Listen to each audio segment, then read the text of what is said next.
लाडक्या बहीण योजनेमुळे महायुतीला एक महाविजय भेटला. महाराष्ट्रामध्ये अनपेक्षित असा हा विजय भेटला आणि ज्या लाडक्या बहिणींमुळे हा विजय भेटला, आता त्यांना एक गुड न्यूज, लवकरच हे नवीन सरकार देणार.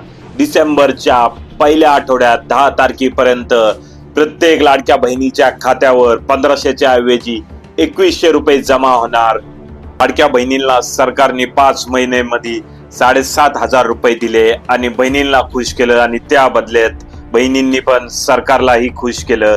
सरकारला मतदान केलं, भरघोस मतदान केलं. असं म्हटलं जात होतं की महाविकास आघाडीची लाट होती, जिकडं शरदचंद्र पवार जाईल, तिकडं जे सभा घेत होते तिकडं चांगलं होईल असं बोललं जात होतं. परंतु लाडक्या बहिणीचा आशीर्वाद हा त्यांच्या लाडक्या भावांच्या मागे, महायुतीच्या मागे होता आणि त्यामुळे निकाल लागल्यानंतर महायुतीचं चांगलं झालं लाडक्या बहिणींमुळे. आता त्याचीच परतफेड सरकार लवकरच डिसेंबर मध्ये करणार आहे आणि डिसेंबरच्या पहिल्याच आठवड्यात प्रत्येक लाडक्या बहिणीच्या खात्यामध्ये 2100 रुपये येणार आहे.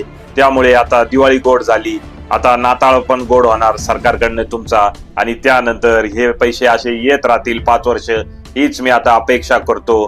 त्याच्या पलीकडे आता मी पण काही अपेक्षा करू शकत नाही. लाडक्या बहिणींनी सरकारला खुश केलं, आता सरकारची जबाबदारी पुढील 5 वर्षात प्रत्येक महिन्याला 2100 रुपये भेटत राहावे, हीच मी सरकारकडनं अपेक्षा करतो. व असंच लाडक्या बहिणींना तुम्ही खुश ठेवा, म्हणजे वर्षानुवर्ष तुमचं सरकार येत राहील आणि महायुतीला असेच महाविजय येणाऱ्या काळात ते भेटत राहतील. चला मित्रांनो, जय हिंद, जय महाराष्ट्र.